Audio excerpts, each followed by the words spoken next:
अस्सलाम वालेकुम जी, welcome back to another vlog. Hope आप सब ठीक ठाक होंगे। मैं भी बिल्कुल ठीक हूँ।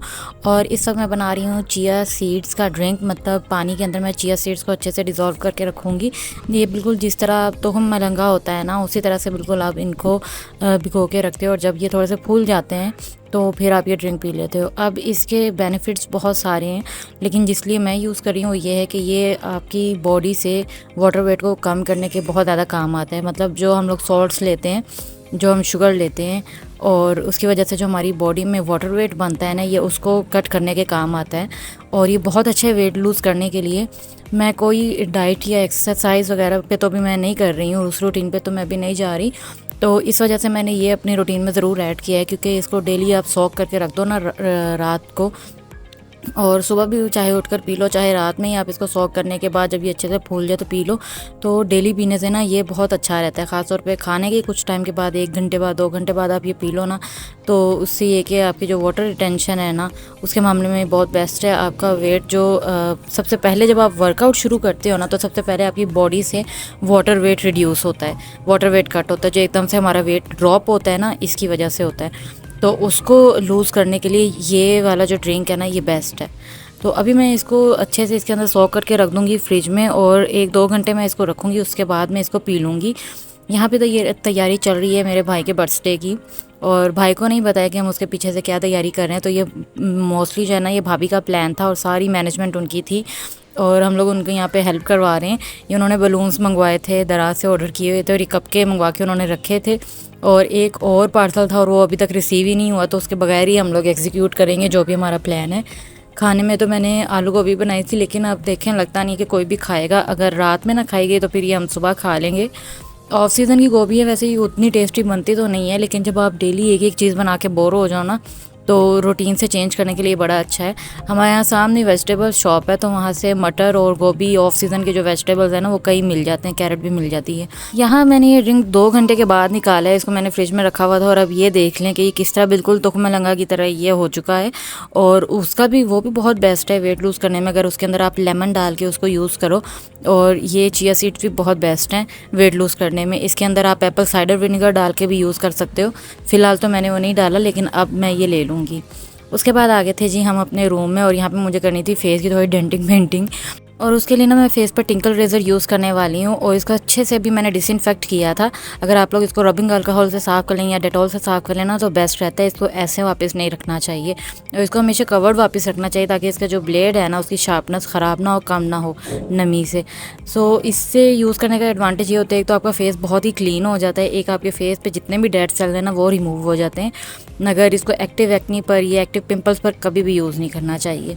इसके बाद मैं ये नोज स्ट्रिप्स यूज़ करने वाली हूँ, क्योंकि ब्लैक हेड्स हो रहे थे, और अभी ना स्किन की कंडीशन अच्छी नहीं जा रही है, क्योंकि अभी लोड शेडिंग की वजह से कोई सेल्फ मेंटेनेंस पे ध्यान जा ही नहीं रहा है। बस हर वक्त ना आप इतने मेसी हुए रहते हो, एक स्वेटिंग बहुत ज़्यादा हो रही है फेस पर भी, और बालों में भी तो बहुत उलझन चल रही थी। तो मैंने सोचा कि जैसे ही अब लाइट आई है, जैसे ही टाइम मिला ना, तो सबसे पहले थोड़ी सी सेल्फ ग्रूमिंग कर लेते हैं। तो यहाँ पे ये मैं स्ट्रिप निकालूंगी। ये 2 ही बची थी, हमने पूरा पैक लेके रख लिया था, क्योंकि अब एक एक चीज़ लेने के लिए तो मार्केट तक नहीं जाया जाता है, तो हम लोग इकट्ठा लेके रख लेते हैं। और या फिर ये स्ट्रिप यूज़ कर लें या चारकोल मास्क यूज़ कर लें, तो ये बेस्ट रहता है।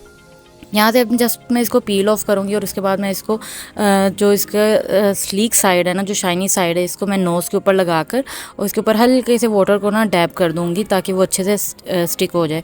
इसकी जो दूसरी साइड है, ये आप देख सकते हैं, वो वहाँ पे बिल्कुल ऐसे जैसे पेपर टिकन लगी होती है।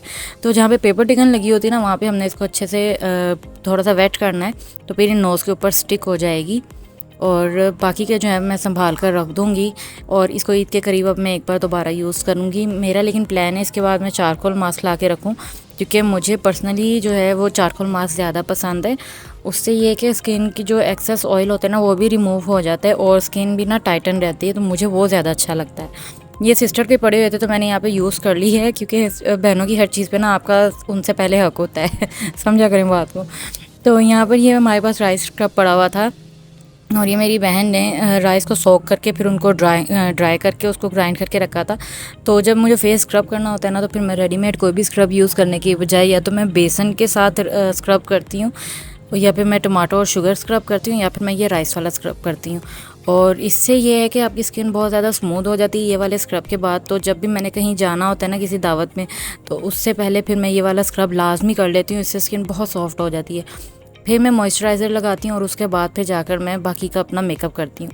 तो इसके छोटे छोटे से ना ग्रेनी पार्टिकल्स से ये हल्का सा फेस के ऊपर लगते भी है, पर कोई भी स्क्रब जो होता है ना आपको वो अपने फेस पे ज़ोर लगा कर नहीं करना होता, मतलब दबा के नहीं करना होता है, क्योंकि उससे स्किन आपकी अफेक्ट होती है। और आप नोट करेंगे अगर आप 2 से 3 बार कोई भी प्रोडक्ट अपने फेस पे यूज़ करते हैं ना जिसको आप ज़्यादा ज़ोर से रब करके करते हैं, तो 2-3 बार यूज़ करने के बाद आप देखेंगे कि आपकी स्किन डल होना शुरू होगी है। इसी तरह मैं इसको हाथों के ऊपर भी कर लूँगी। वैसे मैं इसको बाजुओं पे भी करती होती हूँ, पूरा कोहनियों तक करती होती हूँ, लेकिन अभी मैं ऑन स्क्रीन जस्ट इसको हाथों पर करके दिखा रही हूँ। और ये भी वीक में एक बार करते रहना, तो इससे हाथ बड़े फ्रेश रहते हैं और जो बिल्कुल डार्क डार्क एक शेड बनना शुरू हो जाता है ना हाथों पर, वो भी चला जाता है। अच्छा, मैं इस सिंक को एक्सक्यूज़ करें क्योंकि हमने अभी तक पूरे घर को ना अभी हमने मेंटेनेंस शुरू की हुई है, तो अभी हमने कुछ भी डेकोरेशन वगैरह नहीं किया। और यहाँ पर अभी हमने मिरर भी लगाना है और यहाँ पे शेल्फ भी सेट करनी है, तो हर चीज़ यहाँ पर भी होने वाली है। अभी जस्ट हमने इसको यूज़ करने लायक बनाया है। और इसके अलावा बस हम लोग अभी पानी पर और लोड शेडिंग पर और जो इस तरह यूपीएस वगैरह ये हमारे प्रॉब्लम्स अभी बन गए थे, तो अभी बस जो है ना भाई यहीं पर ही बिज़ी है। यहाँ से फ्री होने के बाद फिर हम लोग घर की मेंटेनेंस शुरू करेंगे। जो जो चीज़ें हमें ज़रूरी चाहिए, रिक्वायर्ड हैं, जो ख़वातीन के लाने वाली हो मम्मा और भाभी जाकर लाएंगे, जो आदमियों के लाने वाली हो भाई जाकर ले आएंगे। अच्छा, इसको 3 मिनट तक अच्छे से स्क्रब करने के बाद ना इसके बाद मैं इसको वॉश कर दूंगी। आप चाहें तो इसको 1 मिनट के लिए वैसे ही लीव भी कर सकते हैं हाथों पे लगे हुए को, उसके बाद आप वॉश कर सकते हैं। और जब आप इसको वॉश करेंगे ना तो आपको ऐसे लगेगा जैसे आपने हाथों पर लोशन लगाया हुआ है, जैसे बेबी लोशन लगाया होता है या वैसलीन का लोशन लगाया होता है, ये बिल्कुल उसी तरह की सेम वैसी ही स्मूथनेस देता है हाथों को। मुझसे इसके अंदर ना फ्यू ड्रॉप्स चले गए थे इसके कंटेनर के अंदर, लेकिन आपने जब ये बनाना है ना या कोई भी आप स्क्रब यूज़ करें ना जो आपके पास इस तरह पाउडर फॉर्म में हो, आपने अवॉइड करने के उसके अंदर पानी ना डले। अगर पानी इसके अंदर डल जाए तो फिर उसके अंदर वॉर्म्स बनने के चांसेस होते हैं, तो वो अच्छा नहीं रहता है। सो यहाँ पर मेरे हाथ ना अब मुझे तो वैसे ही ग्लोई लग रहे थे, अब मुझे नहीं पता स्क्रीन पे इतने ग्लोई लग रहे हैं कि नहीं लग रहे। आके मैंने हल्का सा मॉइस्चराइज़र हाथों पे लगा लिया था और स्ट्रिप मैंने उससे फेस वॉश करने से पहले उतार के रख दी थी, जिसका कोई इतना मुझे फ़ायदा नहीं हुआ क्योंकि इतने कोई ब्लैक हेड्स निकले ही नहीं थे। एनीवेज इसके बाद मैं नीचे आ गई थी और जब मैं नीचे आई ना तो भाभी और बहन बड़े स्ट्रगल कर रहे थे बलून्स लगाने में, क्योंकि ये स्टिकी नहीं हो रहे थे दीवार पर। ये दूसरी टेप के साथ हम लगा रहे थे तो ये बाबा नीचे गिर जाते थे, पर बहुत ज़्यादा टेप लगाने के बाद इसके बैक साइड पे मैश करने के बाद इसको आखिर उन्होंने स्टिक कर लिया था। अभी थोड़ी देर तो स्टे कर ही जाएंगे।